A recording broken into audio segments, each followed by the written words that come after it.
আমি এখন আছি যমুনা নদীর পাড়ে সিরাজগঞ্জে। চমৎকার ওয়েদার, সকালটা সত্যি অনেক সুন্দর।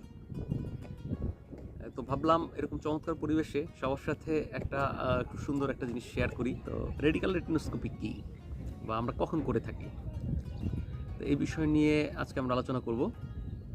রেডিক্যাল রেটিনোস্কোপি আমরা করে থাকি স্মল অর ইরেগুলার পিউপিলের ক্ষেত্রে। কর্নিয়াল স্কারের পরিমাণ যদি বেশি থাকে, মিডিয়া যদি হেজি থাকে যে কারণে আমরা রিফ্লেক্স দেখতে পাচ্ছি না, কিংবা হাই রিফ্র্যাক্টিভ এরর পেশেন্ট যাদের ক্ষেত্রেও রেটিনাল রিফ্লেক্স দেখতে সমস্যা হয় রেটিনোস্কোপি করার সময়। বিশেষ করে রেডিক্যাল রেটিনোস্কোপি করার সময় আমাদের এক্সামিনার রেগুলার যেই ওয়ার্কিং ডিস্টেন্স আছে 50 সেন্টিমিটার বা 6 সেন্টিমিটার, সেটাকে ফলো না করে 20 সেন্টিমিটার বা 10 সেন্টিমিটার ডিস্টেন্স থেকেও এটা করে থাকে।